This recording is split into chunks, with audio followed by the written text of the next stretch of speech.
Okay. So, welcome everybody to the like how you had the old drive-in movie theaters where you'd pay for one ticket and you'd get three movies.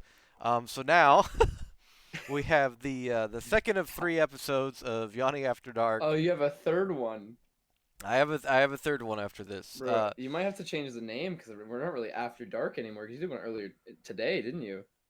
Oh no, we're Like, still no, we're still in the evening for me. So this is 11 o'clock. So oh, okay, that's fair. Well, no, I mean like the one earlier. Like you did it like no, I no, guess it was at eight. 9. Yeah, no, Yeah. that's fair. It's only 8 p.m. for me, so I'm just sitting there like, Yeah, like it's yeah, Yanni After Dark somewhere. It's after dark at some point in time. So worst case scenario, we'll just go into like a cavern out back. I'll yeah, easy peasy. dig up a hole Yanni in the in the ground. dark. Yeah, dig up a hole. I'll turn out the lights. Don't make me do it. I've done. I proved it to your. um. So welcome everybody. And now I officially get to ask you because I have asked you several times and I've never gotten a response. Oh, Is I'm it so is sorry. it is it is it crazy or crazy? It was intentionally crazy, but people are like it's spelt crazy, so I'm just like I respond to both. Okay, all right. So Enough people say crazy to the point where I'm just like whatever. so the answer is yes. Is it crazy or crazy? Yes. Okay. So Yes, yeah. this whole Yes. long-awaited answer, thinking that am I right or am I wrong? It turns out that yes is the answer. Yeah, I must have missed your messages. Sometimes chats get hectic. Oh, that's okay. That's okay. So we're gonna go with what Maury calls you, Kraz. Um, Yeah. Yeah. so welcome everybody. Now we have KrazzieFR joining me, and he was kind enough to send an egg Oh yeah, cosplaying by the as way, like. with that, it's a little bit low res because it was meant for an emote. So I mean, making it smaller might make it look a little bit better. Oh, As a small thing. oh, Yeah. okay. I can change it. It looks fine to me. I think it looks good. Oh yeah, I just have your stream like really big, and so I can like see the pixels. So Okay. I was just pointing out just in case. Here, All right. let me. Look, I'll make this. I'll make this awkward. Hang on. Hang on. Watch There we this. go. Watch this. Watch this. Oh no, are you gonna put it on your face? No, I'm putting him on the bed. Okay. Okay. So Oh my lord. hey, thanks for the follow, buddy. I appreciate it. So as always, if I will try my best to acknowledge follows and all that stuff in chat. But I always try to give as much dedicated attention and time as I can to the interviewee that we are having on the show. So, hey, what's going on, Pizza? How you doing, buddy? Oh, yeah. Immediately got the Somni shades. Appreciate it, buddy.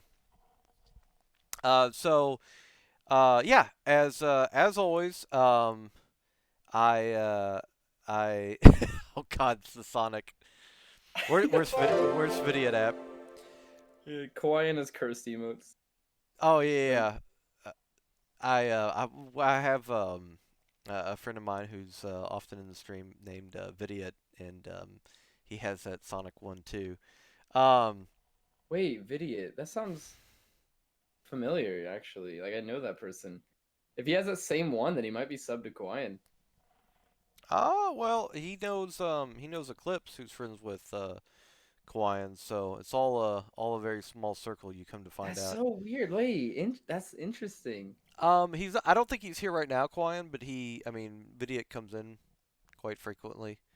Last time I saw him, I gifted him a sub, and he said to me, "I knew I never should have let you live." Um, so I'm not entirely sure, but yeah, no, he'll probably stop by at some point.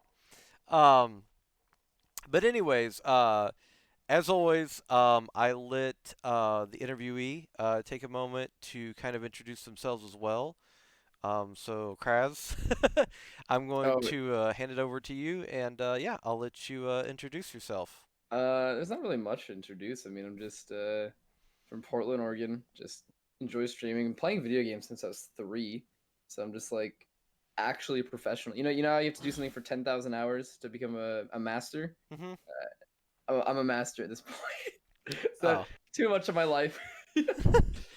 I So, it you was know, Yeah. Oh, so sorry. I was reading chat, make sure I didn't miss any questions or anything. No, I yeah, 10,000 hours. I am at hour 998. I oh god. So what? So you said there's not much to tell, but I noticed that you play a plethora of competitive games. You play uh, League of Legends. You play Valorant. Yeah, Valorant. I play Overwatch. Or I don't anymore. I used to a ton. I used to play a ton of Counter Strike too. I don't know.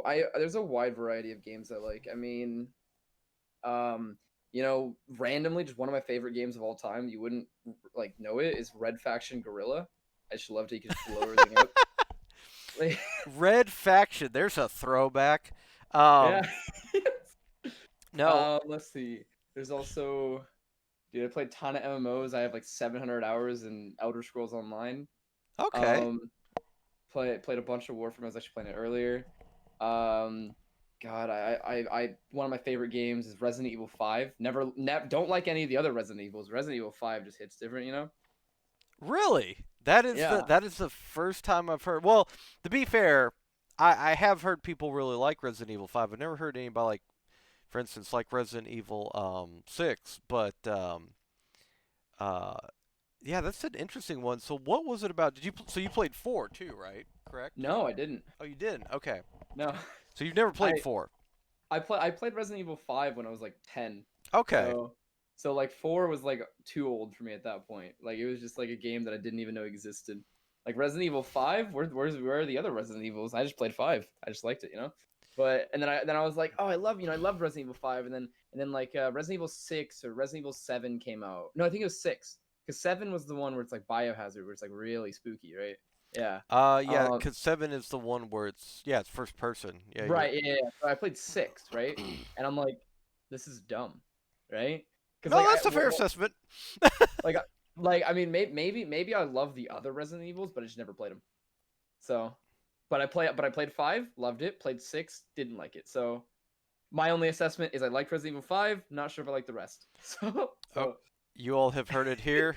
It is now your mission to get Crazy to play Resident Evil 0, 1, 2, oh 3, no. 4, Code I mean, they Veronica. did just have the remakes. I was about to have the excuse of like the controls were clunky because they're really old games, and I'm not a fan of that. But you know, maybe I'll play the remakes, especially not playing 1-4. Yeah, no, yeah. Because I mean, if 6 was entirely dependent on context, but like was 5 not dependent on context? I don't remember actually. Yeah, no, five's completely dependent on context because you're playing as Chris Redfield. I just he was just Chris. He's just this super cool agent dude. That's how he was introduced. who That's how I knew who him. who between Resident Evil 1 and 5 gained 220 pounds of pure muscle. Oh Um, my lord. all directly into his bicep. Oh my. Because good lord, that I'm pretty sure doesn't he like punch a boulder? If I remember correctly, doesn't he like just straight Ah, punch a dude. boulder? All I know is one of his finishers. He just straight just hooks someone and they just die. Like just punch them and they fizzle away. Yeah, just pure testosterone fueled rage. Just, Yeah. Yeah. The only thing in Resident Evil 5 that I can remember that was like seemed like you needed to play other games was the his old partner. She got like Jill Valentine. yeah, she got like controlled by this thing. Dude, that boss fight was so obnoxious because you did like shoot this like thing on her forehead, but if you missed it, you just shot her in the face and you'd kill her. Like that was like I had so much trouble with that. I just kept killing her on accident. So, fun fact. So yeah, so Jill Valentine was his old partner, and then Albert Wesker was his old team leader Mm. from the Raccoon City Police Department that went and investigated the mansion in Resident Evil 1. And then Wesker turned out to be working for Umbrella. Umbrella or Yeah. whatever. Yeah. So what you're telling me is I really enjoyed Resident Evil 5, but I would have enjoyed it more if I actually had context of what was happening. Yeah, well, I mean, the other games are classics as well. I would really recommend. So even if you here's the thing, even if you don't play any of the remakes, which I think the remakes definitely are worth going back to because They have added a lot more action to them. um, Right. if that's more of your preference over sheer suspense and horror, which is what they tried to go with for the first couple of Resident Evils. Resident Evil 4 isn't really so much a horror game as it's just an action game. I mean, Right. it's Right. Right. thriller, action, horror, whatever you want to call it. I mean, there are horror elements, I guess, to it, but for the most part, I mean, Leon Kennedy's like jumping over like you know giant like mountain slides and like exploding trucks and using a Right. rocket launcher to like blow up the last boss. So I mean, there are a lot more adventure elements, but I would recommend going back and playing at least four. I will say that in regards to Resident Evil, my personal favorite has always been Code Veronica. Um, I don't know what about it that I really like because objectively not that great of a game. I but don't I don't even know what it is. You said it and I you just like yeah, I don't you even know. play as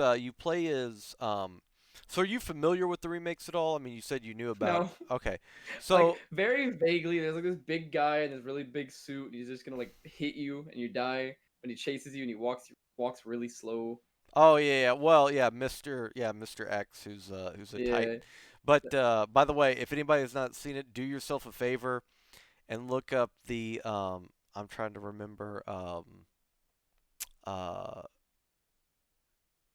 I'm trying to remember what the exact name of the song, but the X gonna give it to you. Cause somebody Oh, somebody dubbed that over every time that he like opens a door in the game, but it only happens when he opens the door. So like if you run out the room, the music cuts off.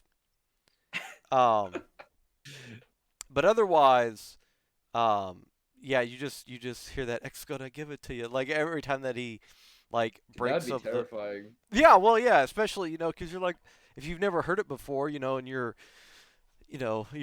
not a boomer like me. You're like, what is this song? like, you know, is this what people listened to back in the '90s? Um, Oh man. but yeah, it's I would definitely go back and check out some of the other games because I think Resident Evil is, as a whole, is a really really good series. But yeah, so uh, that's I always enjoy talking to people who have such a wide variety of interest in games because I think that there is something I've said this before. You'll hear me say it once. You'll hear me say it a million times. I think that you're missing out on different elements of the artistic aspect of video games if you're only limiting yourself to a PvP element or a PvE Oh yeah, element. exactly. Um, but with Also different genres. Like, dude, I remember playing StarCraft when I was younger. That's a game. no, Dude, StarCraft is awesome. The story of StarCraft is really really good too. I never knew it. I don't know. I just built Goliaths. No, that was StarCraft 2. No, I remember StarCraft 1. My dad was really into it, and he had like friends who would get together for a LAN party, and I got invited to one once. Okay. And like so I was able to participate in a LAN party before they became obsolete. That's cool. Um, no, that's actually that's pretty awesome because yeah, LAN parties. Um, even when they were common, they weren't that common because to Yeah, get everybody coordinated for that, to get enough TVs, to get enough systems, etc., etc. I mean, it was a lot more. There was a lot it's a more work lot of to it. work. Yeah. Yeah. Um, but yeah, we would. I remember we did it a couple of times. Some friends and I. We did it with Halo in particular, the very first Halo. Yeah. Yeah. Halo is good. Um, but what do you look for when you are so we'll break it into two-part question, but what are you looking for when you're playing more of a um, PvP aspect to a Hmm. game?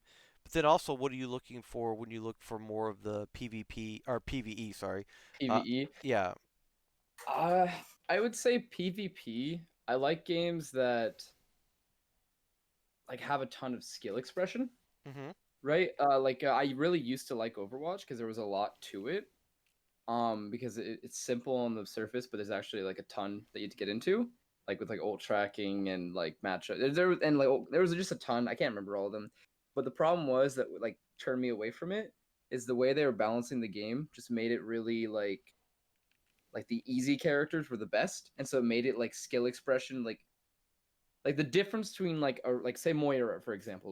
Like Moira is so simple that the difference between someone who just picks up Moira and someone who's a literal god at Moira is pretty thin, right? There is a Hmm. difference, right? But there is a thin difference, right? And so I just found issue. That's the issue I found with the game is that there was a lot of ways that there wasn't a lot of skill expression, which is why I'm actually happy they buffed Genji a bunch. I think they buffed him too much, but I was actually considering like going back because Genji is one of those characters that's like really hard to play. So when you're good at him, you're good at him, right? You're not getting value just for existing, right?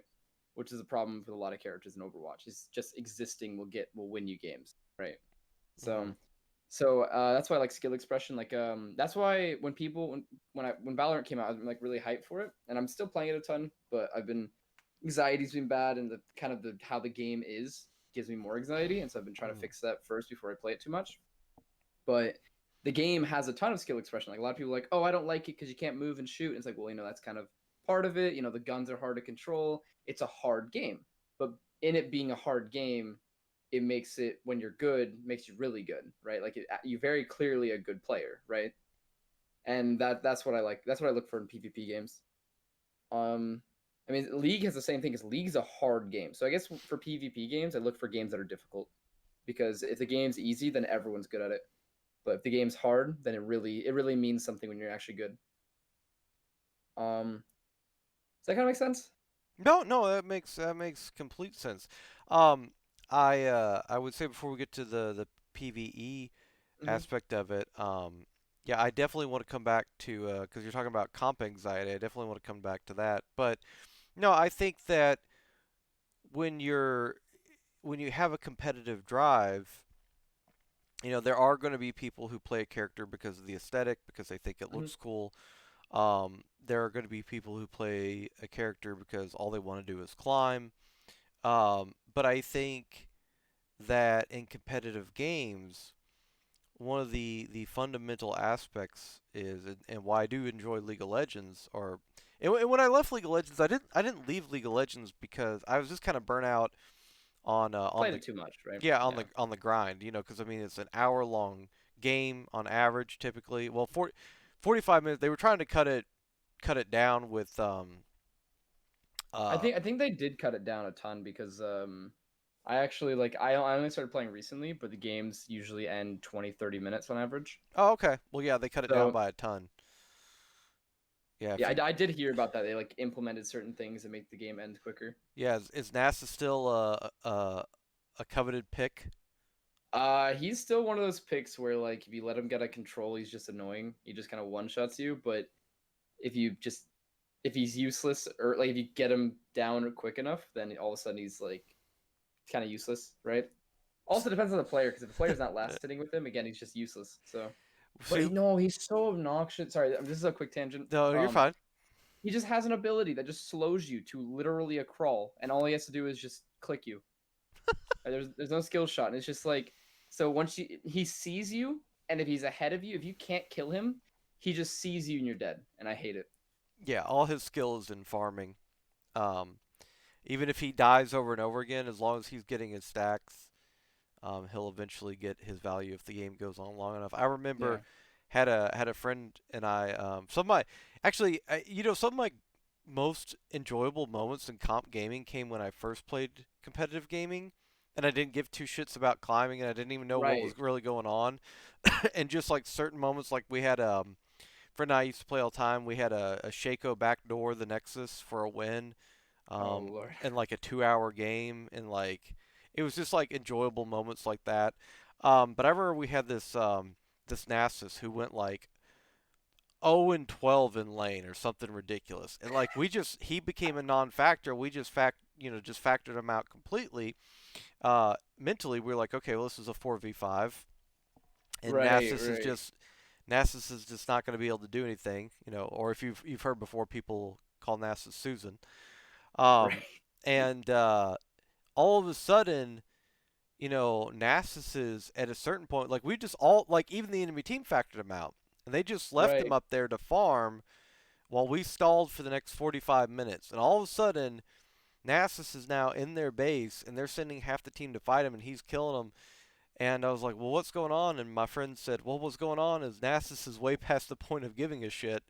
And he just got the ZZ Rod and was just like chasing him down with the Wither that you're talking about, this the slow Yeah. ability that Crazy's talking about.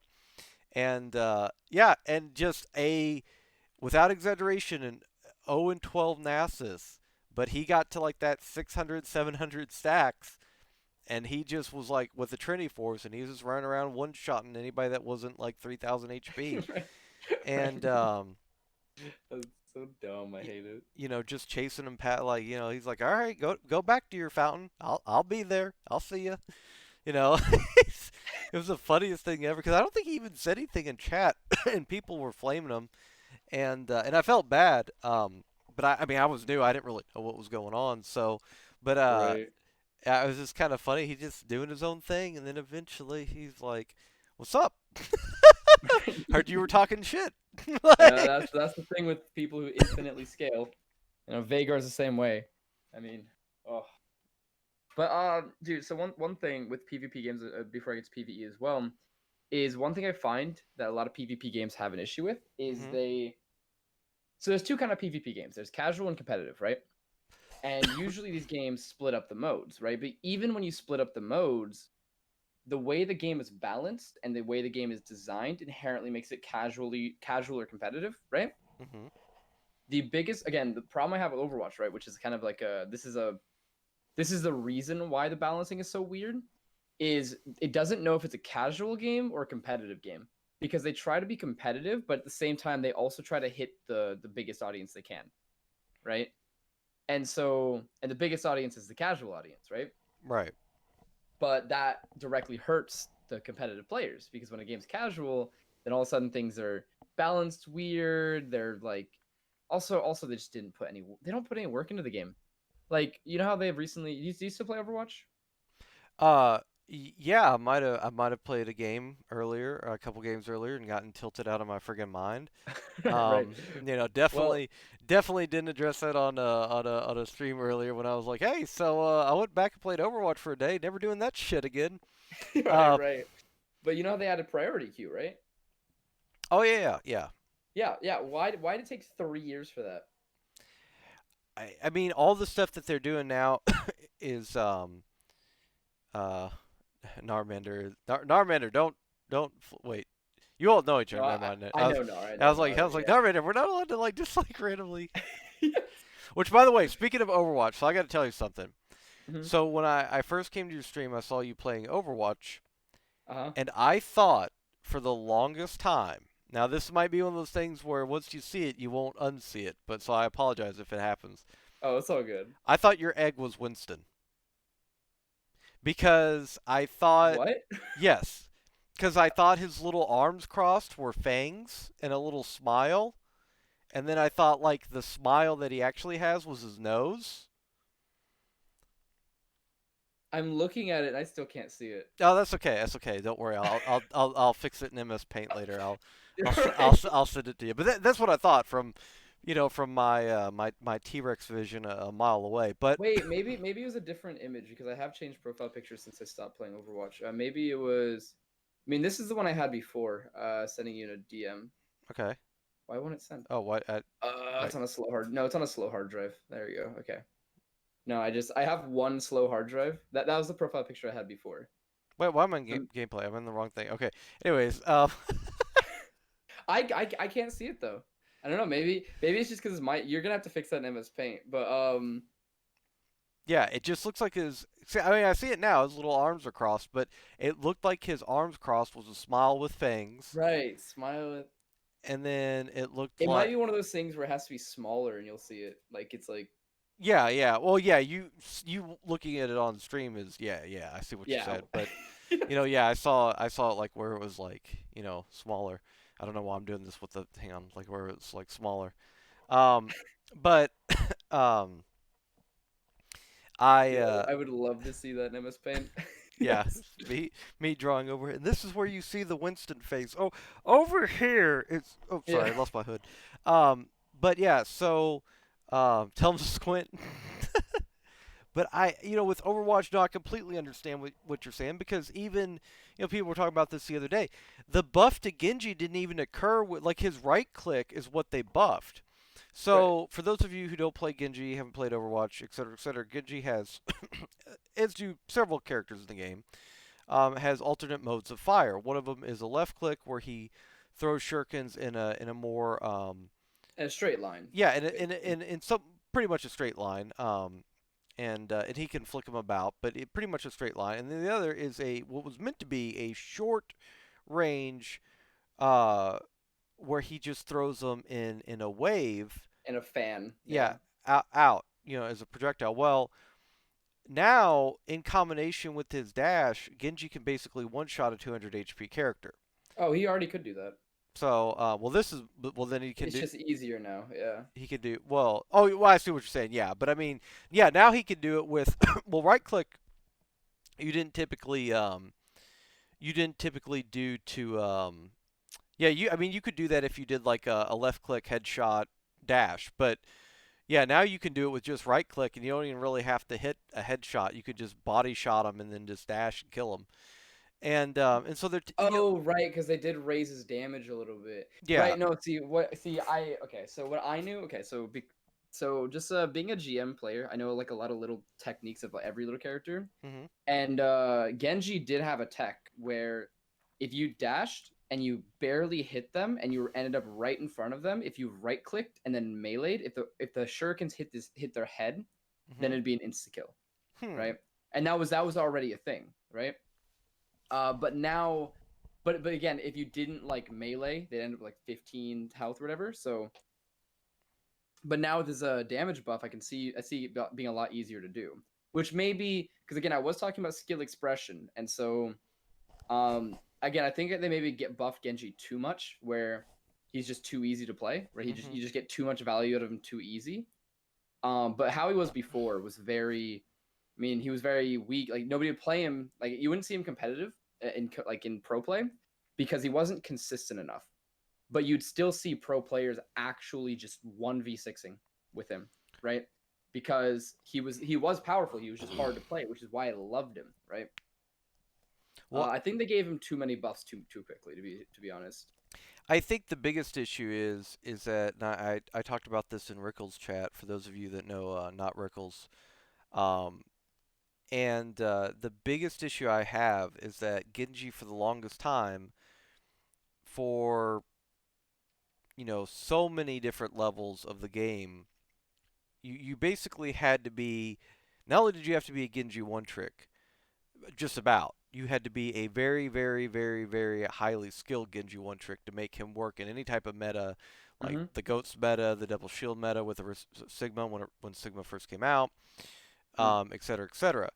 The problem is that Genji is one of those things where um, if you don't practice him, because I would say that regardless of buffs, nerfs, et cetera, his kit alone he makes him Hard to probably, play. well, I was gonna say the hardest DPS in the game to play. Maybe the only exception being Tracer, because Right. Tracer does have, unless she runs into a McCree or something, Tracer does have a way to kind of get out of a bad position if she immediately decides Right. that she has made a mistake. They're Whereas both highly mechanical dependent heroes, right? exactly mechanical, they require damn near perfect, if not perfect, assessment of a particular situation, target prioritization, all the things that you know would you would consider high level skill, and to keep up on those skills, you would have had to have played Genji during when he would have been considered in most cases to be a throw pick. Now here's where it gets interesting. So to keep up with your skill level and sharpness of him, you would have had to play him when he was a throw, and now he the people that did that, and I'm listen, play the game to enjoy the game, okay? Right, Because right, right. it's a stagnated game. It's not dead, but it's in a comatic state, okay? This thing is like it goes another week, and like the we got to make a decision on whether or not we keep it on the machine or not. So it's very very much a Play to dying have game. fun. Yeah, yeah. Yeah. Play it to have fun. But with that being said, the people who were like, I'm insta-locking Genji into the May Reaper, May Doom, Double Shield, Moira who can counter Genji, Lucio with beat, and you weren't seeing Ana's to Nano Blade. In that meta, who were playing Genji were throwing, but now Genji is meta. They're being rewarded because they Right, kept right, up their skills while throwing the last 8 months. And right, right. now the people who were like, McCree players, Hanzo players, Widow players, whatever, now they're being forced on this extremely technical hero and being told by, and don't worry, I'm not, as I always say, I'm not going to name names, but these players who might be a higher level tier, but for entertainment value or their own personal subjective opinion, they're going to say, well, I don't like Genji. He's just an a nano blade bot, and he just instant wins and all this stuff. And so people take that and then they go, okay, well, this player who I look up to, content creator, whoever, says that he's easy to play. And so my games today were all literally Genji players who had never touched Genji before. Yeah, and they're all throwing. Yes, 100%. So the thing with that, right? Okay. So with the content creator thing, it's really just being jaded because I was the same way. Again, since I was in GM for so long, Hmm. like I literally like I took a like a month. I took like a long break. I basically like to get to GM. I was like grinding hard. I was constantly doing my research on the game. I was constantly practicing. But once I got there and I kind of got bored of the game, but I was still playing, I didn't really care much. But I stayed in GM, and right, and so I'm like, it hit a point where I was jaded to the point where I'm like, GM players aren't even that good, right? Hmm. Which is like I still kind of believe that. I still kind of believe that like there's a lot of players that don't really belong in GM, probably myself included, if I were to get it again. But it's the thing with it is like someone who's in bronze is probably like, dude, these GM players are gods, right? Right. And so when it comes to Genji and them saying that he's easy to play, I think that any GM player, like any good player, any player who's already good at the game could pick him up pretty easily. But people whose mechanics are already good, they can adjust pretty easily. Hmm. But people whose mechanics aren't will struggle a lot. And the thing is I'm actually so he's even though he's overpowered, right? I don't like that he's overpowered, right? I think, but I mean that's like a balancing thing. The thing is though, is I prefer him being overpowered versus someone like Moira or May or Reaper, right? Because because again, in low ranks in bronze, right? If Reaper and May are overpowered, they just play May Reaper. They're not even that good, but they still win just because they picked May Reaper. Whereas Genji, he's overpowered, but like you said, you can't just pick him up. He's hard to play, right? And I'm glad they buffed him, right? Because again, it shows skill expression, which is what I look for in PvP game.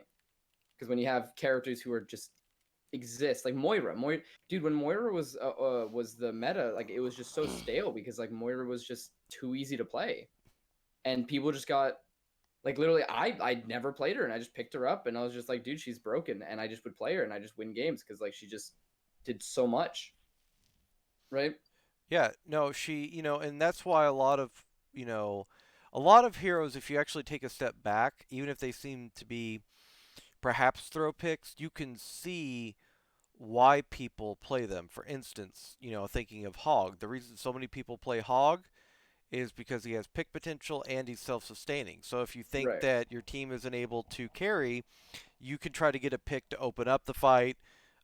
right, And if you think that your healers suck or whatever, you can right. try You heal to yourself, yeah. heal yourself.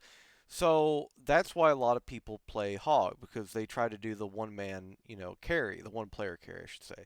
Right, Um, Unfortunately, that's not exactly how it works anymore. They've nerfed a lot of Hog's potential as a solo carry, but that is why people played Hawk. played him to this day.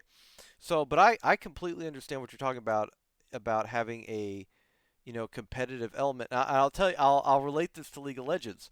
When I first picked up League of Legends, this was back in the day. This was way back in the day. This was years ago. And who did I play? Heimerdinger.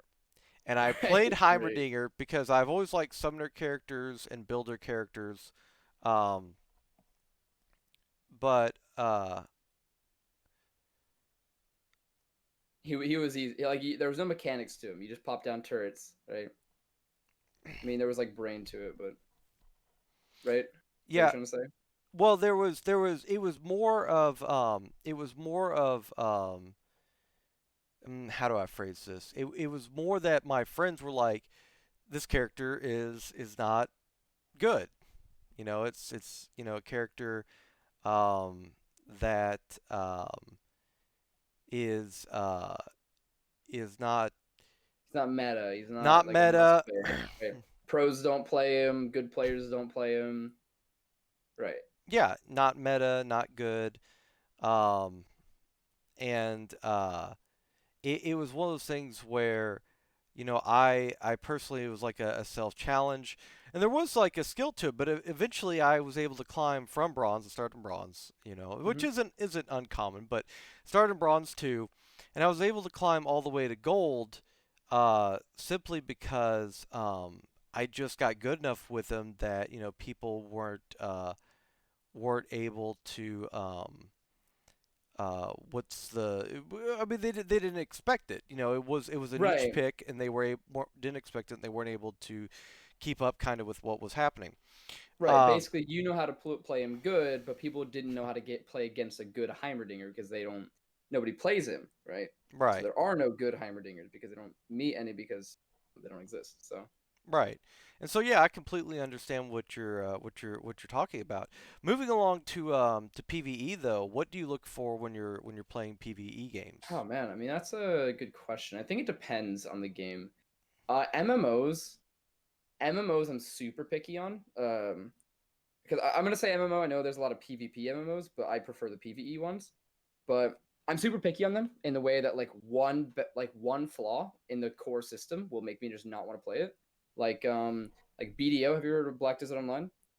Yes, yeah, yeah. I Yeah, had some friends play that recently. Yeah. absolutely amazing combat, beautiful graphics. There was a cool worker system with like influence points and housing, and it was all great. But then the end game, there's no PVE. It's all PvP, and that killed the game for me. And I'm like, I can't play this, right? Not only that, but the progression in the game was very grindy and RNG, right? Like super grindy. Like there wasn't like it just wasn't like I didn't like it, right? I didn't like the gear progression. I didn't like the Hmm. progression. And I didn't like the that was only PvP. So that completely turned me away, right? Then you have Right. like an RPG like RuneScape. I mean, have you played that? I have not, but you're You've talking. heard great things about it, right? Yeah, talking to most of my friends have it. Yes, they play it in between Overwatch matches. Yeah.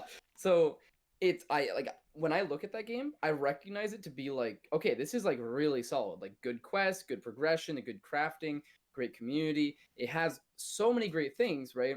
But then the one core thing that stops me from playing it is that it's, really dated. There's no combat. Like the combat is super simple. It's the movement super simple. Like it doesn't feel fun to play, right?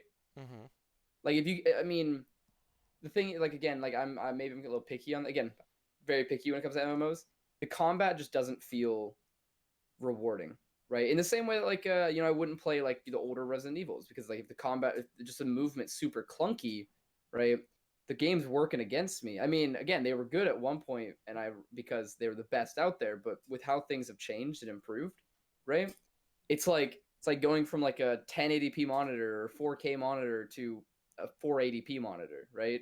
Like 480p may have been the best at one point, but now that there's better, going back to it just makes you feel like pain, you know? And so for MMO PvEs, I just look for, a lot of stuff like progression, questing. It just basically has to be fun, right? And there has to be stuff to do and stuff to grind for. Like MMOs, I tend to just want to shut my brain off, you know? Right.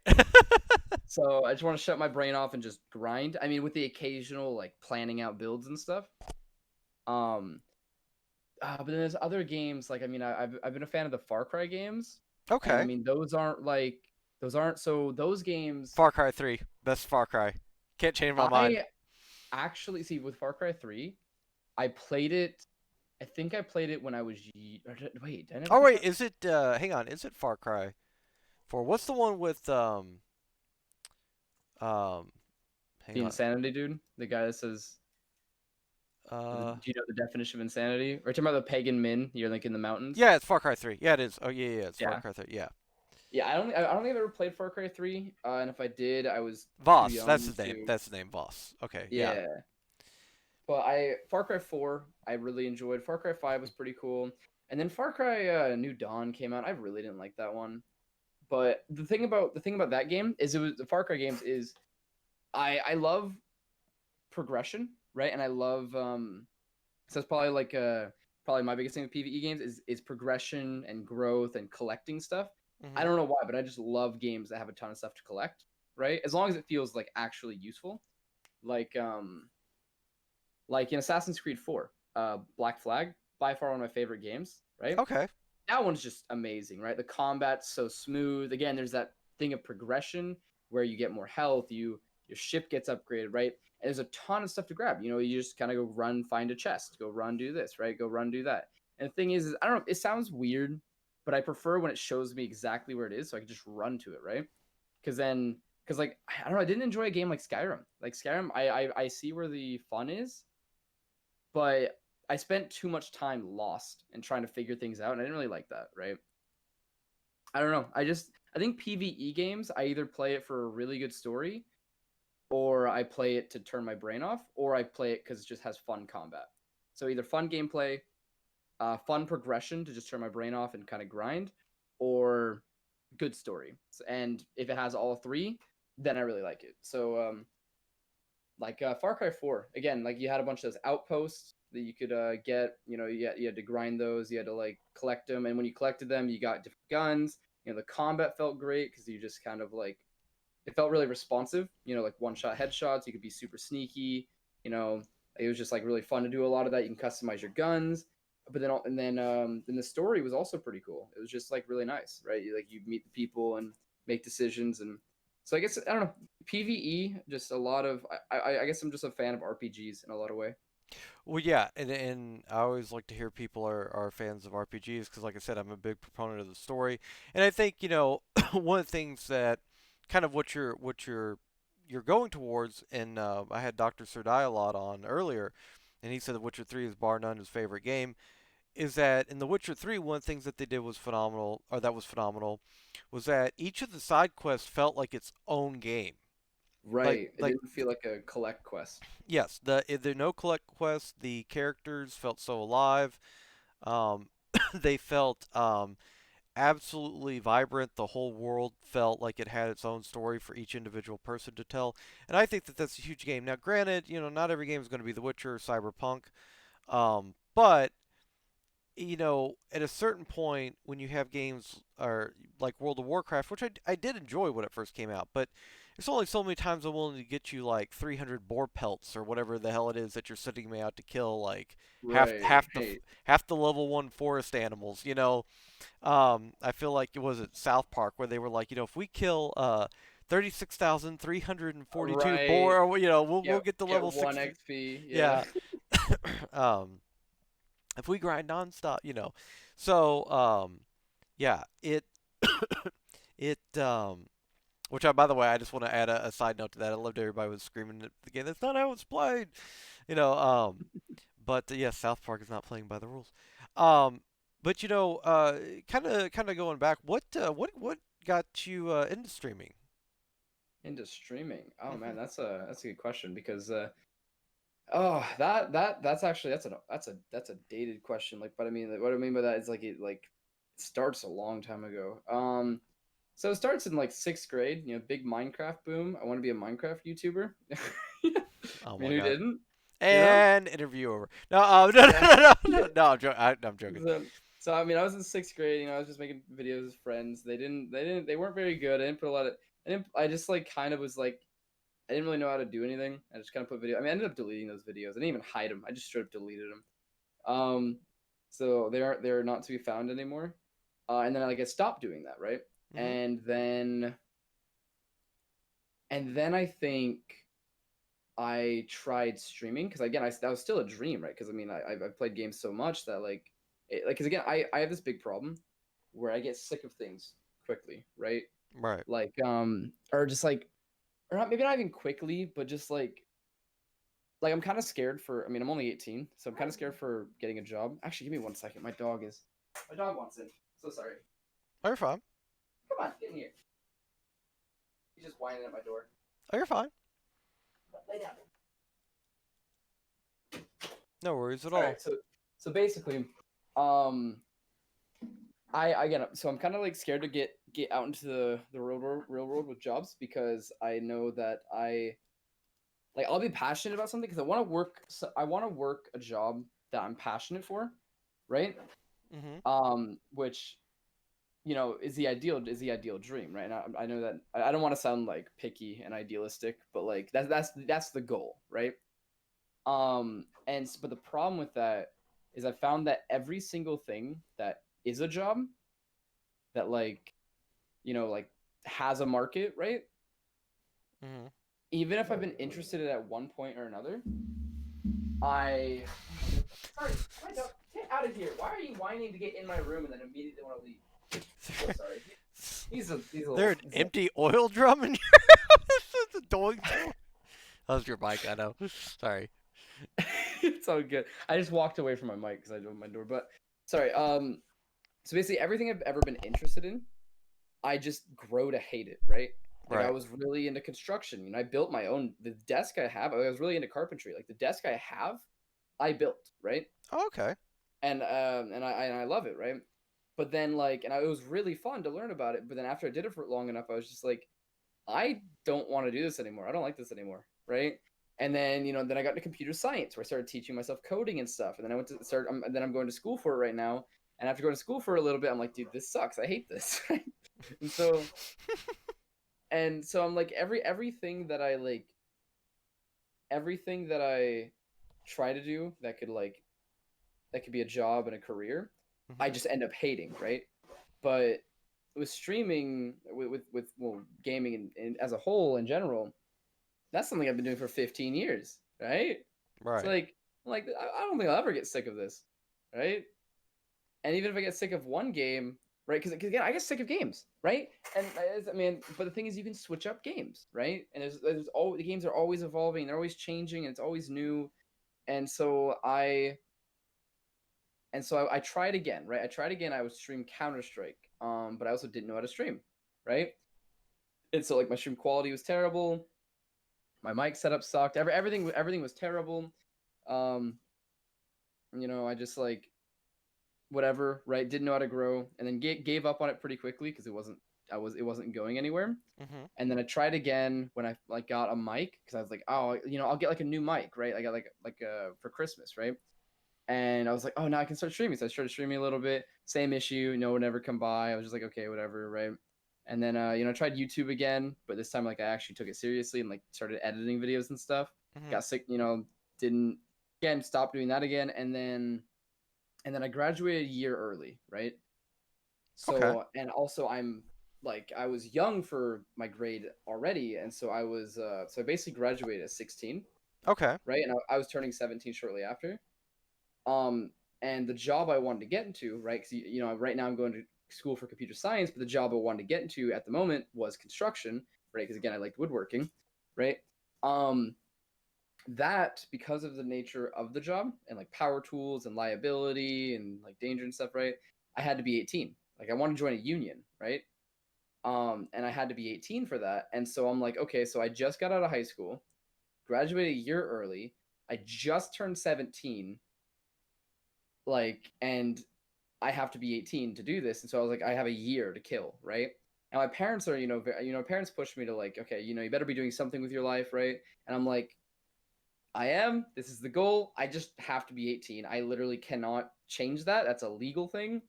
So they were like, okay, they're like, at least go get a job, right? So I got a job at Five Guys, worked there for a few months, right? It was nice working there, Free because food. the burger. No, they didn't, dude. I Really? hated that job. No, they only gave us one half off each shift. Really? Yeah, so basically, if you worked a shift, you were given half off of you could buy you whatever you order in that one order, you get half off, and that's it. That's all. That's all you got. I mean, the occasional free food was if we had like an order that like someone was supposed to pick up, but then like 3 hours later, no one picked it up, Mhm. then depending on who the manager was who was the shift lead, they'd be like, all right, just go eat the burger. But dude, I hated that job. Just real quick, a little tangent. I hated that job because it felt like everyone took it too seriously. And I understand taking your job seriously, but it was like, yeah, okay, I understand that the owners don't want us eating the food, right, for Mhm. free, but we made this burger and it's been 3 hours. Why would we throw away the burger? And like company policy, and I'm like, you suck, right? And it's just like it bothered me because like it felt like my mom laughed at me because I called it a toxic work environment, and she's like, that's all work environments, and I'm like, well, not the ones I want to work in, right? And so and like, cause it just was because it felt like everyone there just hated working there, and so it was impossible to enjoy. Like there were some people who like were just super chill, right? Right. And like it was great to work with them, right? But there were others where it's just like they just took it too seriously, and it just made it basically made it like really frustrating to work there, right? Especially because it's not like other entry level jobs where like a lot of jobs I hear about my friends getting, they're like, it was slow, so we just kind of stood around, you talked, hung out.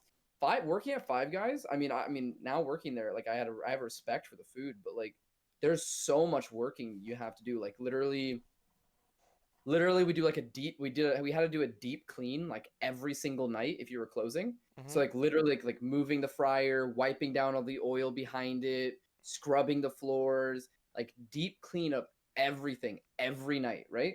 On top of that, if if you weren't if there was no one there like to order food, Mhm. then you had to do something in the back where you're like prepping more food, or you're cleaning already, and you're doing dishes, you're doing something, right? And so it was just constant work. There was no like it was constantly running around. And I understand again, I don't want to sound picky because that's how jobs are, right? They're work. Of course they're work because you get paid for them. But I was just like, this is just not worth what I'm getting paid, right? And so I didn't like it from the beginning. But basically, once I got that job, I started getting spending money, which I never had before. And so I was like, you know what? I have a year and it's an absolute dream to be a streamer. And so I am going to try it out. I'm just going to do it. I'm going to go for it. I said, fuck it. Why not? Right. And so I started streaming Overwatch. And, I had spending cash, like I ended up getting a mic, getting a webcam, but I actually did it right this time. Like I actually like networked properly. I actually like I think the hardest part was getting off the ground, like getting that first and like initial like 5 viewers, right? Is like getting off the ground. But then because what I did was, the Overwatch LFG, Mm-mm. I would just run those. I'd run those all day every stream, Oh, right? okay. I see what you. and i Yeah, yeah. and I'd meet people, right? I thought it was And like a people would. Discord channel for some. No, no, no. Yeah, the looking for group. So I would just run those, right? And people would be like, you're fun to play with. And I'm like, yeah, I'd let them know I'm streaming because I'm like, it's my group. If you find an issue that I'm promoting my stream. Sorry, my dog again. They're Oh, you're fine. they are little assholes. There's two of them, and they both are indecisive. But I would just run those, right? And people would be like, again, I would tell them I'm streaming, so they'd be like, oh, here's a follow or something, right? And they'd enjoy playing. And so when I was streaming the next day, right, um, they'd come by the stream and like, can I join? And I literally had to set up a queue system where if someone wanted to join, they entered the queue, and then when someone left, they were the first one to join, right? Because I literally have the queue with like 5 people in queue, right? Like they could have had their own group at that point, right? But it was just like that's how I started out. And then I got bit by the comp bug because like literally in Overwatch I was gold when I first started. I was Okay. bad at the game, and then I got bit by the comp bug and I started playing it. Moved it to Diamond, became a Sombra one trick. Moved it to Masters. Stopped playing Sombra. Moved it to GM. Right, and I grew very quick. I climbed very quickly, and then just and again when it came to Five Guys, the schedule again. Another thing I didn't like is the schedule was always changing.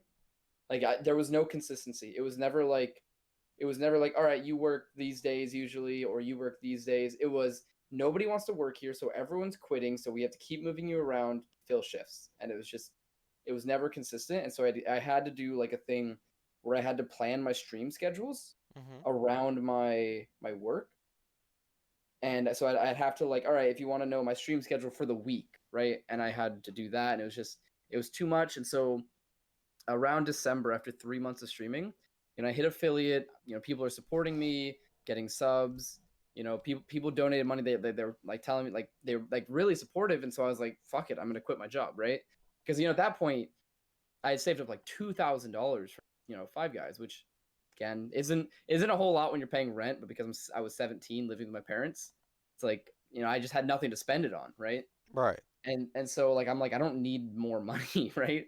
Like so I'm not gonna work that job, so I quit and I started streaming full time. And when I say full time, I literally mean 5 days a week, 6 hours a day, right? I mean that's like that wasn't it was like 30 hours a week. It wasn't quite 40 hours, but I did that and I did it very consistently, and I basically all the money I got from streaming I put back into streaming. I just like I put so much effort to it, and I kept growing, and it was like really like I was doing really good. And I turned 18 and I decided I didn't want to be in the apprenticeship anymore, and I went to college.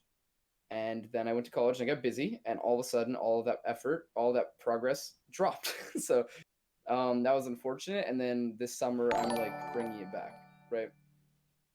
Oh, And Primo, so thank you so much for the host, buddy. I yeah, appreciate it's it. a huge raid. It's actually massive. But yeah, sorry, that was a long-winded answer of why I started streaming. But Oh, the too long didn't listen is essentially I I just really just it's an absolute dream, and I'm just like why not, right? Why not do it in my free time? I mean, I enjoy it anyway. I'm not it doesn't feel like work yet, and I'm enjoying it, so why not do it in my free time anyway? Because maybe it'll work out, and if it works out, that's a fucking dream job, right? Like it's just like beyond amazing, right? You know what I well, mean? and yeah, and I would say too, with all due respect to what you're All right, love you, Primo. Thanks so much, buddy. With Thank you for what the raid, Primo. Sorry. with oh, you're fine. With what your mother had said, you're never going to like a job 100% of the time, right? You're never Mm-hmm. going to be in a relationship that's perfect. You're never going to go exercise and every day is going to be a new personal best. And there's always going to be times when you plateau or times where you have, exceeding difficulty.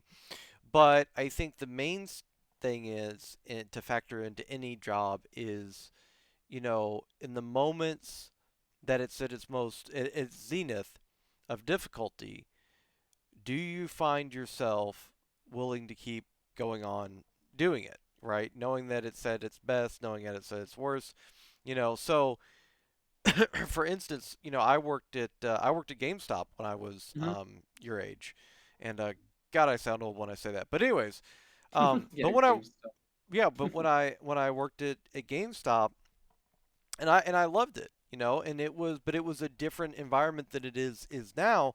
They had just transitioned over from GameStop had just bought Electronic Boutique, and I was I was working there, and it was fun, and I loved my manager, and I loved the assistant manager, and everybody there was very very chill, and it was a fun work environment. And but I had other jobs that paid better, but I was just, it was how I was treated as a person, how I felt I was valued as an employee. And I think that goes a long way too, is, when you feel like you're not valued in anything that you do, um, it's very, very difficult to keep going. If Right. somebody tells you, how well you're doing, how awesome you've been, at your job. You're like, hey, listen, I know today was a really difficult day, but I appreciate you. That stuff goes miles and miles and miles. I don't think there's enough managers, assistant managers, CEOs, COOs, owners, et cetera. Like I worked for a grocery store that was kind of a health food store that was local around here, and I got a personal letter from the regional manager for the area, Mm-hmm. and it was just like they sent them out to everybody, but it was just a really nice gesture, you know, as opposed to working at certain places and they had the attitude of what have you done for me lately, And Right. you know, so I think that goes a long way too. But I completely understand, and I think that whatever you want to start in, at 18 years old, your life is not set in stone. You might change your what you want to do 300 times over. And I know I, Yeah. I got annoyed when I was younger and told that I was like, no, no, I know what I want to do. I went from trying to get into med school to being an English major. So That's that's a change yeah, I and a went from half. I went from having to be on coffee 24/7 to making it. No, no, sorry. That's what everybody said. When I was getting an English degree, they were like, "So what coffee shop do you want to work for?" Yeah. But but yeah, so Right. so you might change things, um, 300 times over, but nothing is set in stone. And I think going out and trying to figure stuff out, that's what I would encourage everybody to do, especially people who are younger and trying to decide whether or not they want to stream, because I don't know if I could have done this um, when I was. I mean, physically I might not be in the best shape I could be, but when I was younger, I don't know if I would have had uh, the mental fortitude to do a lot of this too, because this is very strenuous, very anxiety ridden, and that's kind of what I want to bring it back to. How do you deal with anxiety as a and if you don't want to talk about it, you don't have to, but No, I'd love to. how do But you deal with in what way? anxiety as a streamer, as you were doing comp and stuff like that? Because a lot of people play comp, and I'm guilty of it myself. I one of the things that I always was nervous about streaming Overwatch too much was getting getting so tilted I basically was just like smacking my hand on the desk or something. How do you stay? And it's not, of course, it's not humanly possible to never tilt, to never get upset. But Right. how do you keep your anxiety to a level where you feel it's manageable in terms of, being a streamer, in terms of playing competitive games? So okay, so I'm gonna focus on the competitive game part. So with that, the reason why I'm having anxiety with Valorant, and I just have to kind of, it's really a mental thing for me, which is what's happening is I was good at Counter Strike, I was good at Overwatch, right? Hmm. And so I'm just like, yeah, I'll just be good at Valorant, right?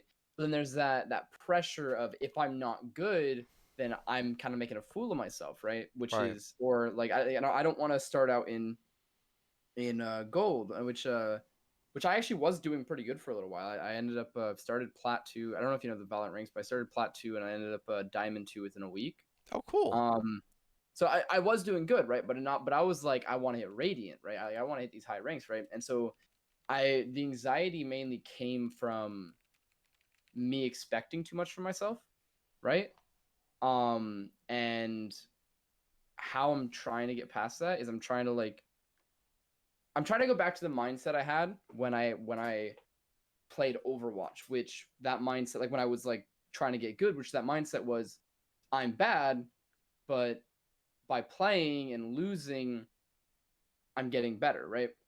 Hmm. And when you say tilt, the biggest thing that I found that was very helpful was when something bad happens, like never blame teammates, right? Like you, like I understand that there are times that your teammates are literally throwing your game.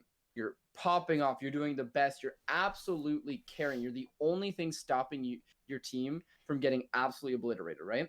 And it's Right. very obvious that your teammates are losing you the game, right? Right. Don't still don't even focus on them because the thing is even though you're popping off, you're still not carrying hard enough, right? And if Hmm. you're not carrying hard enough, that means that you still have room to improve. And with that, I even in situations where I felt like my teammates were throwing my games, I would still just focus only on myself. I would focus on what I was doing, on what I could do better, and how I'm playing things. If I died, I'd be like, okay, why did I die? And I'll do it in the moment. I'll do it in the moment. You have that little 10 seconds of respawn, right? I'll say, okay, oh, I was out of position, right? How could I play this better? Okay, maybe I should have stood back a little bit, right? Oh, maybe I should have focused this person instead. Oh, this person didn't die. Like I went in as Genji and I dashed in. Oh, maybe I should have dashed in. Maybe I should have played that safer, right? Like you look at yourself. Look at your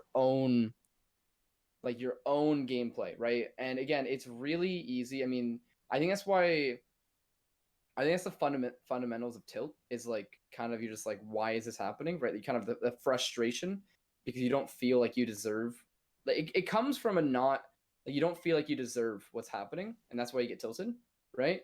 You're like, oh, why is this player getting so lucky? Like he's destroying me, or oh, he must be hacking, or oh, my teammates are throwing, or right. If someone's destroying you, you sit there and you say, "Wow, this person's really good. What? How do I play against them? Like, what are they doing that makes them way better than me?" Right? And learn from that, right? And right, because in a competitive game, you should be always improving. And if someone's better than you, that means that you still have room to improve. And it means, and playing against better players is always better than playing against worse players because you'll stomp worse players, right? Playing Right. against better players, you'll get stomped, right? And it will force you to play better because if you don't play better, you're going to keep getting stomped, and nobody likes to get stomped. So that's why. So when it comes to anxiety, I mean, I guess I was addressing tilt, but when it comes to anxiety, so yeah, so tilt, focus on yourself. Anxiety, you just need to focus on having fun, right? Understand that you will not be good immediately. Understand that people will be obnoxious. People will flame you if you're doing bad. You just ignore them, you mute them, right?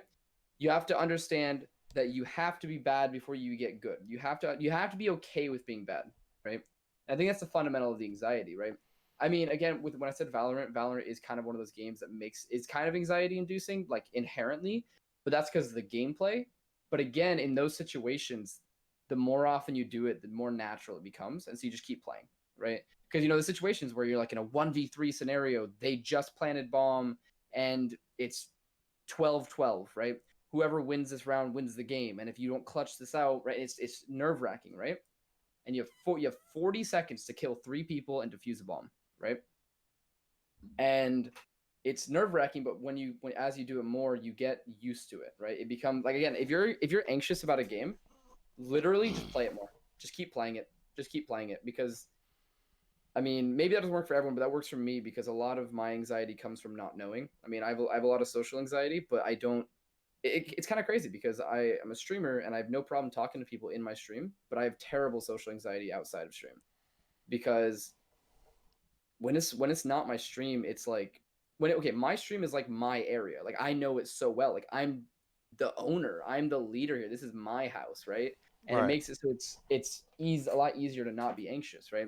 And in that same way, when it comes to competitive games, again, maybe this doesn't work for everyone, but for me, it just works just to get acquainted with the game, just get comfortable with the game, right? Play it enough to where this is my house, right? I understand this, I know what's going on, and you see what I mean? No, I completely, it's always met with trepidation to go outside your comfort zone.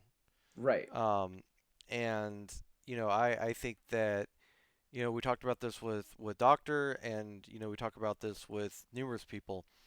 Introspection is the key to success in any aspect of your life, no matter who mm-hmm. you are, no matter what you've done. And I think that, no matter what your accomplishments are, if you're going to keep having accomplishments or you're going to start having accomplishments, you have to have some level of introspection. Right, Uh, but yeah, I think that, because I deal with anxiety, depression as well. A lot of mine stems from OCD, and constantly trying to color coordinate my closet. Um, right, and right, so, for me personally, um, I the way that I view things in terms of dealing with, anxiety is that, you know, you're going to meet confrontation. You're going to meet, and it's not even necessarily people, right, adversarial situations. And the thing of it is that if nobody goes through situations where they're not stressed, or they're not worried. One of the things that I learned was that so many people had so many things going on, and even now, with people, of course, not going to name names, but there's people in the community that have so many things going on with family members being sick, their own personal health problems. I right, remember when I worked for college, there was a girl that was in one of the classes I was working with, and and she said that God, I think it was like in 18, 19 years old. She wasn't even 20 yet. Her esophagus had basically stopped working. Oh And wow. so I can sit there and complain about some of the issues that I have, but people are always pushing past stuff. So it's not just, and I'm not saying that people are doing a woe is me, but it's not just you. If you're feeling like everything's collapsing around you, that you have stuff personally going on, it's not just you. It's everybody, and it's nobody has a. There's never going to be a perfect time, so to speak, right? To do Right. something, you're just going to have to do it. So Right. no, I appreciate that. I appreciate that input, and I think all that's um, very very valuable information. With but when you do hit the go live button, how much does your community factor in to like alleviating the anxiety and stuff? Uh okay, I'm streaming. Okay, so that's an interesting question because it depends on the day. Like if I'm just like having a really anxious day anyway, Mm-hmm. then it doesn't matter what's going on in chat. I mean, I'll just feel anxious, right? Um and some days I just feel so great where I could have zero people in chat and just be vibing to the game, just having a good time, right? Mm-hmm. And so I think it really depends. I think with the anxiety, it really depends on how much fun I'm having. If I'm just having a ton of fun, it doesn't matter what's going on stream. I could have zero viewers, I can have 10,000. If I'm having fun, I'm having fun, right? I'm not anxious. But if I'm not having fun, sometimes chat can alleviate that, right? If you have a ton of people in chat, I'm not having a good time with the game I'm playing, but there's a ton of people in chat, I'll have people to talk to, right? And it'll make it more fun, right? But I think it fundamentally goes back to that fun, right? Where if you're not having fun, then it leaves your mind open to just kind of overthink. Like, oh, nobody's watching me. Why aren't they watching me? Oh, am I sitting weird? Am I looking weird? Oh, is my stream low quality? Is the music too loud? Like, you start thinking about too much if you're not having fun. And that's why I tell people, if you want to start streaming, just make sure you're having fun. Like, don't worry about the views. Don't worry that you have zero people viewing. Just show your passion. Just have a good time, and people will follow. And that's entirely true. It is Maury. It is. But but I did want to talk. I did want to bring it back to the I did want to bring it back to the thing with jobs, right? Because you were talking about uh you kind of just got to go through it sometimes. But the thing is I have this outlook on life that I don't want to do a job just because it pays, right? Like if I'm only waking up in the morning and going to a job because they pay me, then I Mm-hmm. don't want to have that job, right? And the sad truth of it is that that's 99% of jobs, right? And it's just like also huge sub. I just want to point that out. I know I was talking. You weren't going to interrupt me, but No, no, no, it's okay, it's okay. but basically like, and I understand that like eventually I'll have to get used to that. I'll have to just kind of do a job just because I have to, right? And but until then, right? While I'm going to college, I'm gonna. There's not enough people who try something that's hard to do. Right? There's too many people who say that that's not going to work out. I'm not doing this. Right? It's not. It's not. It's too far fetched. It's just gonna be a waste of time. There's too many people that think that way. And the thing is I'm like, dude, I'm having fun with this. I'm meeting new people. If it doesn't work out, whatever. But if it does work out, that's an absolute dream, right? And so while I may sound picky or idealistic to say I don't want to work a real job, I mean, nobody does. Nobody wants to work a job they don't just for money, right? The thing is we have to, right?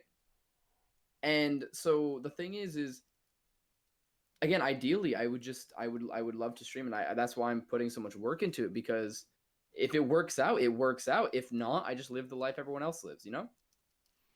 Yeah, and you bring up something really really interesting, and it's this mindset that people get themselves into where they prepare themselves to fail before they've even tried. Right.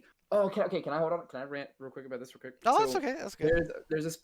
there's someone who I know who who they've taught me a very important lesson, and I've yet to actually implement this lesson, but I really need to. So what they do, this person, okay, these are this person that I know, they're a family friend. They're one of those people that you look at them and you're like, they're not successful. They don't have their life together. You know, they're like this age and their life's still unstable. And you know, you look at them and you think like, I don't want to be like this person, but they have like it's one like he's like a crazy salesman, right?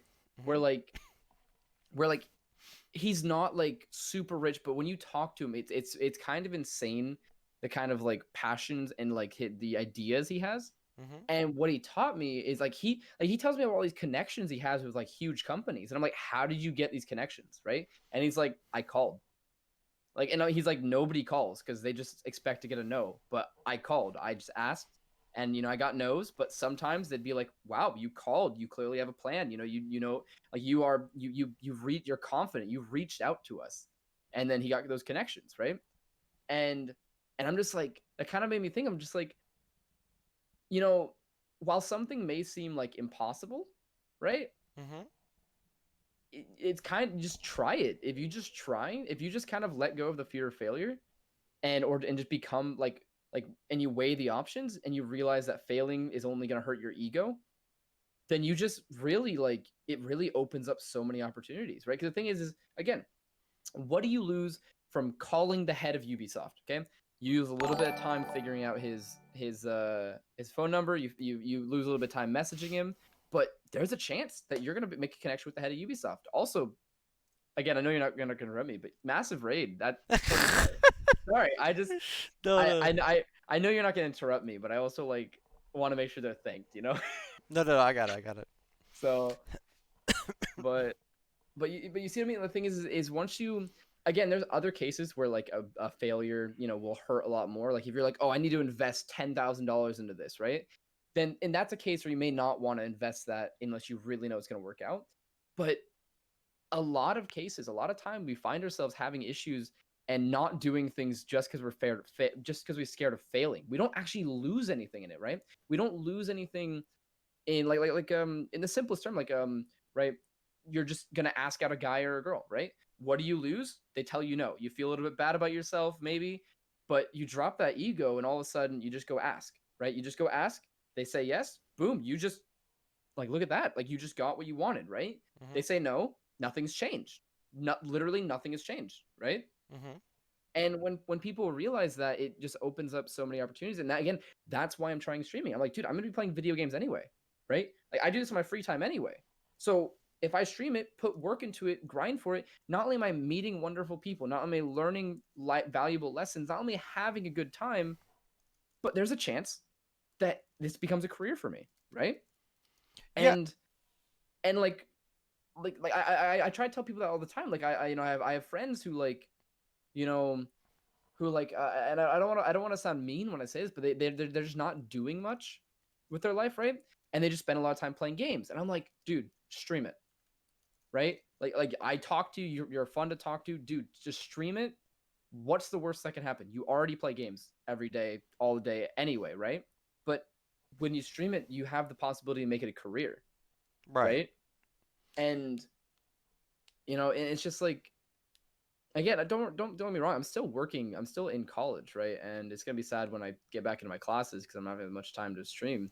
But it's just I don't know. I've considered like if streaming gets to a point where you know, like I can barely live off of it, right? Like I don't know how much that would be. I mean, like you know, I can get a studio or rent a room for my parents, right? Like, but again, my parents don't really support this, so it's really hard.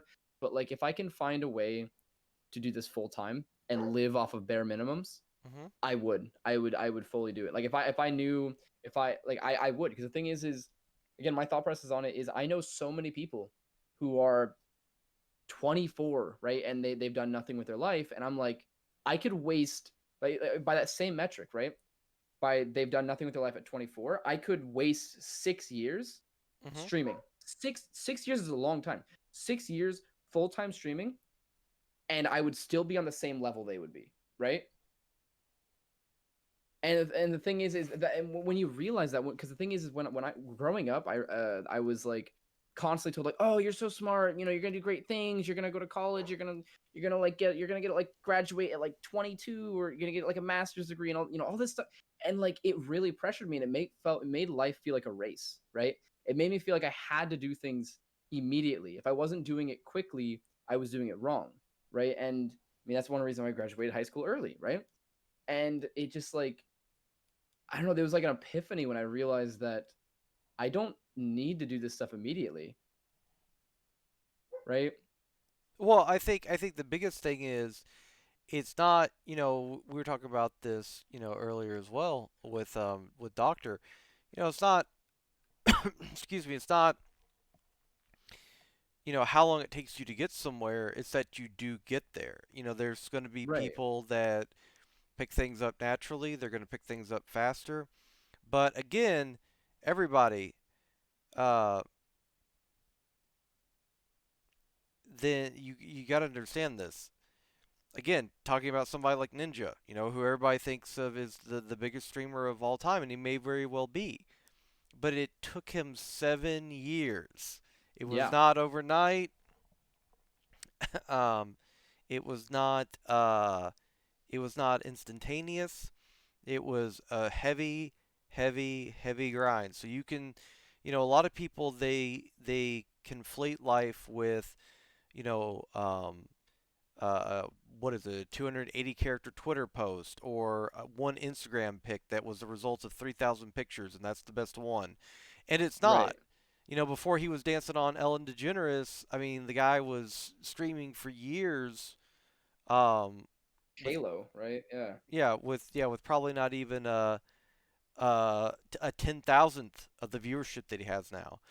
Yeah. So yeah, you gotta grind it and grind it and grind it. I think that having a passion and a desire is definitely something that you want to keep, especially as young as you are. You want to keep that focus going into anything, because this Right. might not be, don't take career advice from the dude wearing a pink bunny suit, but Right, right.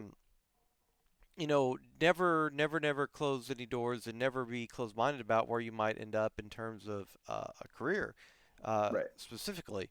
So no, I agree with those points. I did want to say, kind of on a wrapping things up a little bit here. The pink bunny suit is the best. I appreciate that, Nar.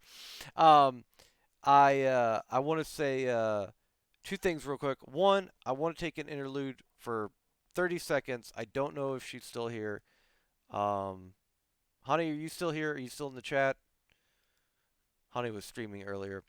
But before she answers, I did want to say, okay, she is. Okay. Um, I definitely take career advice from a man in a pink bunny suit. This is where you want to end up. Um, don't. I feel like I'd be on the side of the road in this yelling. Don't be like me. Right. um, You okay. give that crackhead advice, you know? Yeah. Dude, So. you don't know how many times a crackhead's trying to give me advice, and Oh my they just God. sound crazy, but when you actually like kind of listen to them, it's kind of inspiring. I don't know. It's a little weird. Oh my. Also, real quick, I just want to tell the voice. I did look up Habitat for Humanities, and I'll look into it after this. But I have a tab open with it now. Thank you. Okay. So I know how hard she works, and I know how much is in her schedule and everything. But I really, really do appreciate Honey. I really appreciate you being here all the time. I know even just to stop by and say hi, and then you have to go to bed or something. It does, because it does mean the world for me personally to hear from you all, even if you're staying for 30 seconds, even if you're like, hey, I'm going to go stream now, but I want to say hi to you before I went to stream, whatever it is. So, with that being said, Honey, gave you VIP, you're now VIP on the channel. Okay, so back to, uh, oh, chat's just kind of moving now. So back to, yeah, I wanted to say, you know, uh, I want to say, so like going forward with the stream, like what are your future plans?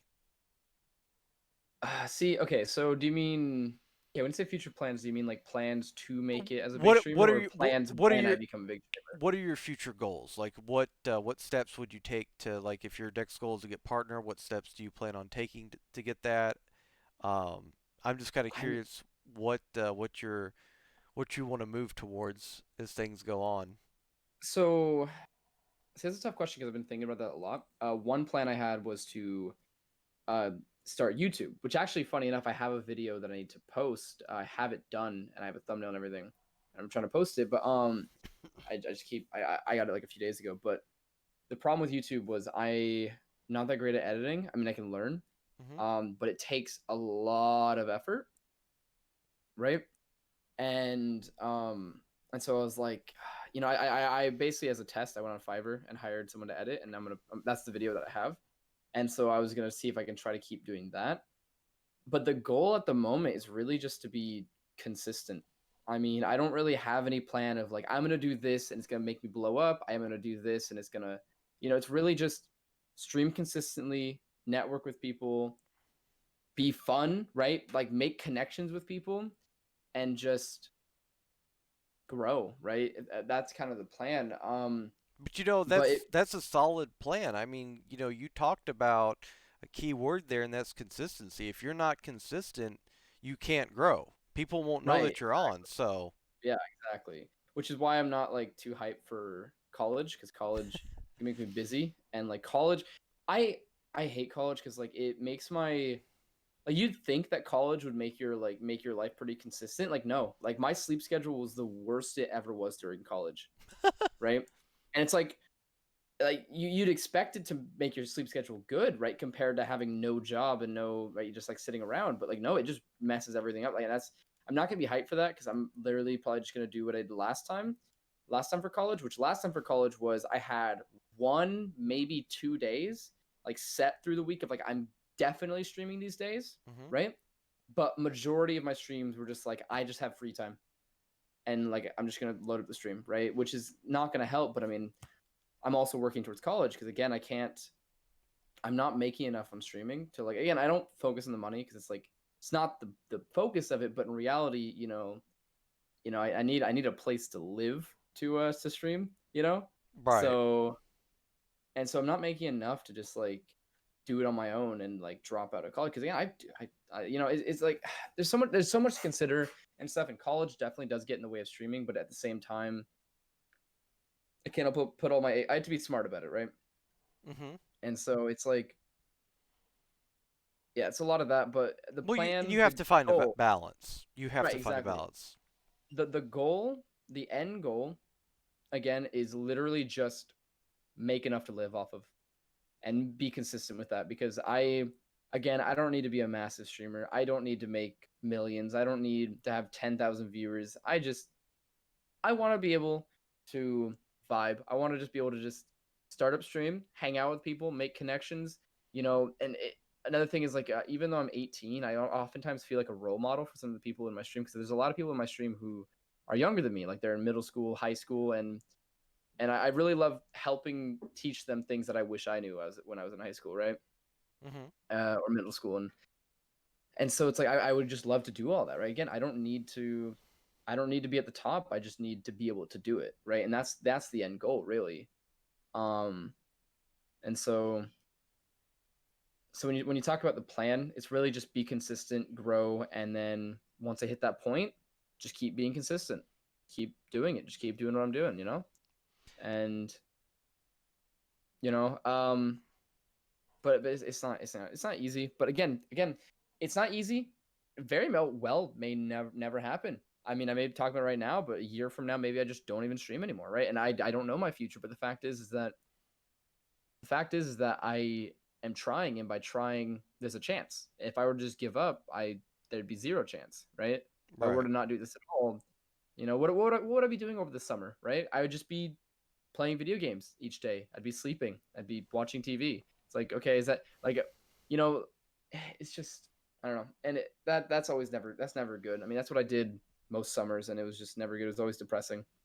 And so I'm really glad that I have this to really put work into. And again, even if it doesn't work out, I'm learning things, right? I'm like learning a ton. And sorry, I'm just kind of going on a tangent. I kind of forgot where I even started. You asked me about the plan going forward, and yeah, just be consistent, and then We were talking about your favorite food. I don't know. No, no, I'm yeah, joking. I'm joking. No, sushi by the way, yeah, right? no, yeah, I understand. You know, and as far as tangents, dude, you're talking to the king of tangents. Half the time, I literally will talk to one person in chat, and then halfway through the story for them or talking to them, I'll like start talking to somebody else, like the dog from Up. Ooh, squirrel. Um, Right. Oh, real quick, there's something that just something that I forgot to mention. oh, you're fine. I thought it was gonna be about Up. I was like, I don't know what that reminded you of, but go ahead. No, no, okay. No, no, no. It was just something that was on my mind from earlier. So when I was talking about like people who are at like a certain point in their life, like 25 or whatever, and like they're like by like metrics, they're not successful. The point was that I forgot to mention this. Is like the most important part is that these people were 25, just living, 9 to 5 job, just normal, not just living their life, but they're happy, right? They're still Right. happy with that, right? And my ultimate goal in life is just to be happy, right? If I'm living on the street eating garbage, if I'm happy, I'm happy, right? Like it doesn't matter where I'm at. If I'm happy with what I got, I'm happy. And the thing is when I see people who are living a life that I never thought I would, of just kind of like, I'm gonna be successful. Like I'm never gonna live a life like that. But when I see them happy, I'm just like, wait, I don't need to be super successful to be happy. And that's kind of what I was talking about when I was saying like I could waste 2 years of my life and start where I would start at 18. I could start that at 22 or whatever, right? And I could still be happy with my life, right? No, Like I I wouldn't, I you know, I think happiness is, at the end of the day, and I do know people like that. I'm reminded of this guy that works, and he has worked at the same grocery store since I was a child, hmm and he was an adult when he was working there, and he's, I think God bless, he's got to be in his 60s now. I'm retiring soon, right? Yeah, and some people would think, well, he never became a manager, never moved up, and I mean, he's happy. I've never seen the guy Dude, without a smile on he's his face. straight vibing, all right, and that's Yeah, all that matters, right? His life may not be glamorous. He may not have like tons of spending cash. He may even, he's just vibing. He's living his best life. He's having a good time, right? And when you realize that you don't need these super like, because again, I don't like how school is structured. Because like the thing about school, right, is once you get past like a certain level in high school, hmm all of the classes just prepare you for college, which those college classes just prepare you for more college, which then prepare you for a super highly specialized job that pays a ton. When and when growing up, you just feel like that's the only thing you can do, right? If you're not doing that, you're unsuccessful and you can't be happy. But then when you realize that people are happy with much less, and you realize that that's possible, I mean, it almost goes into like Buddhism and like that like mentality. It just like I mean, with Buddhism, I've never believed in the spiritual aspect of it, but I love like the beliefs of it. And it's just like when you realize that you can be happy with nothing, and that happiness is almost a choice in a way, right? It like again, your opportunities just open up tenfold, right?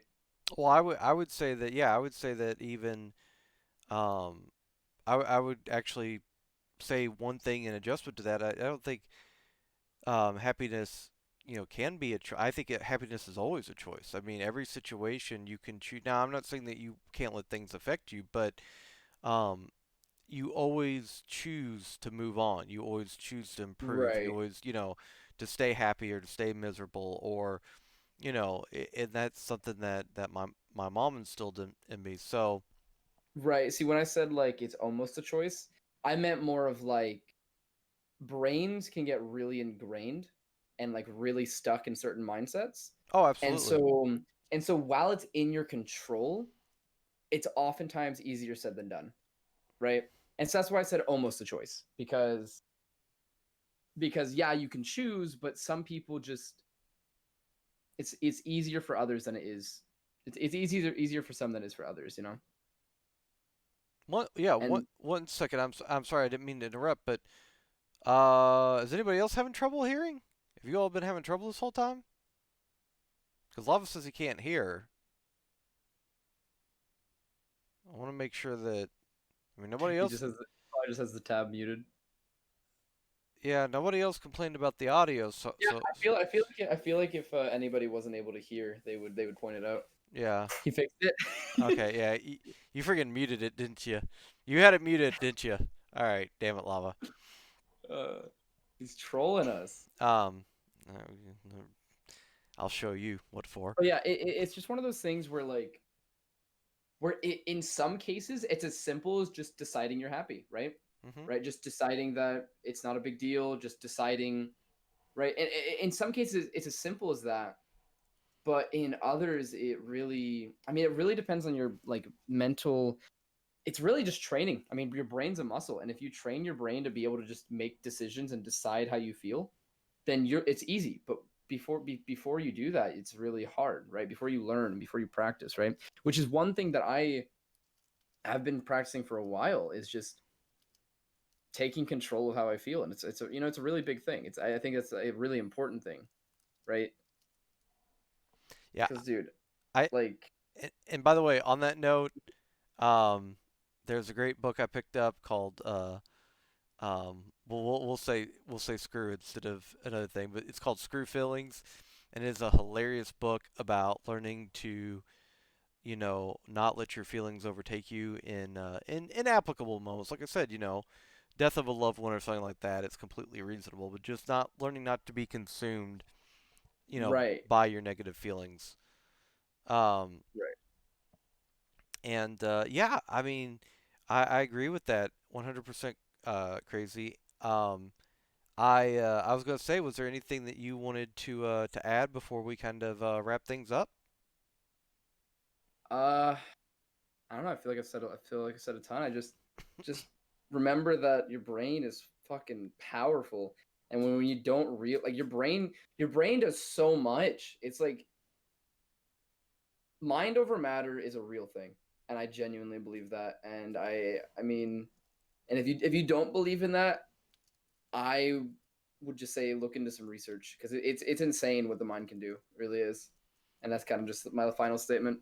Oh, absolutely. I mean, my mother survived cancer 3 times, so yes, absolutely. And power of positivity is, if you all have heard Techno Panda, it's kind of his catchphrase, so I want to attribute to him. It is definitely a very, very real thing. And again, doesn't mean that it works all the time. It doesn't mean that there aren't going to be bad moments, but I have seen people get through amazing, amazing things. Um, just So horrible tragedies, and they've been able to recover by, trying to focus on the positives. What were you going to see, say? just with the whole, you like you said, like like most of the time it works, and so there's some kind of times when it doesn't. I would argue that the sometimes it doesn't is because you haven't hit that level yet, right? Like, because the thing is when you look at like monks, right? Like, God, what was his name? It was the I think it was a Greek philosopher, right? And he was notoriously homeless, and the only thing he owned was a bull. And the thing is I think that you say some things you're gonna feel bad about, and there's some things that you can't get through with mind over matter. But I think that a lot of those times when you can't get through it, it means you haven't gotten like good enough at it yet, right? And I'm not saying by any means I'm at that level. I'm nowhere near it, but like people have done it and people do it, right? And because of that, we know that it is real. But two final, again, I just reminded as a philosopher, and I really want to share these two quick stories. They're very, very anecdotal. One is the only thing he owned was a bowl, right? He used the bowl to eat and to drink water. And one day he saw a kid cupping the water from the river with his hands and drinking from his hands. And this Greek philosopher said, how could I be so stupid? I don't even need this bowl. And he threw the bowl away, right? You're talking about Diogenes, right? I think so. I don't remember his name, but probably yeah. And there was another thing where I think Alexander the Great, he heard about this philosopher and he found him, right? And you have this great king, or I don't remember what his title was, but he was the ruler, right? And he says, I am offering you anything you would want. What is something that I could give to you, right? The most powerful person in Greece, gives you a what do you want pass, right? I'll give you anything. And this guy, this philosopher says, "Can you move over a little bit? You're blocking the sun." And I guess just to have such enjoyment in the simplest things, I think is absolutely amazing. And again, it's not it's purely training. It's purely training.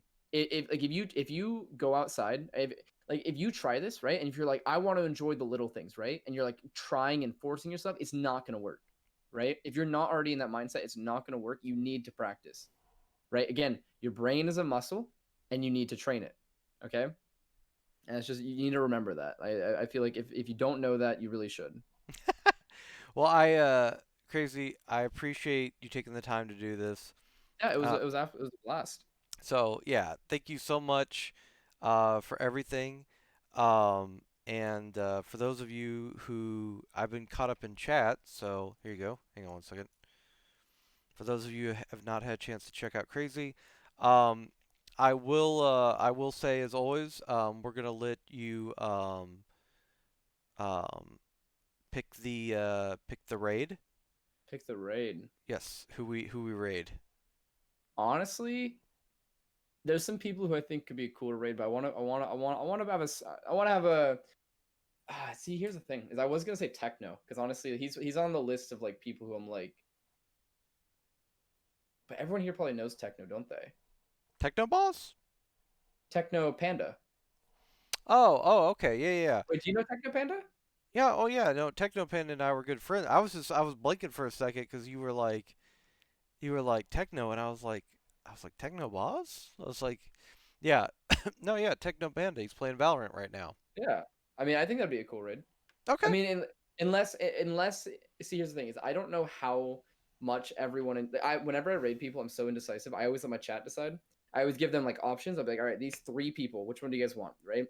And so, I mean, if everyone in chat, if everyone already knows Techno and they're already like planning on going to a stream or something or whatever, oh, there's a then lot of people here. I don't know that they know him yet. well, then let's do it. Let's raid Techno Panda.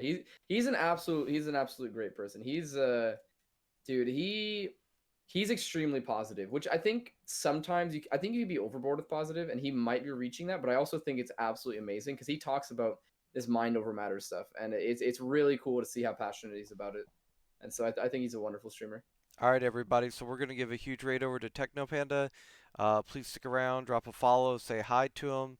Um, I will be back again in about an hour and a half with Impulsive Veins.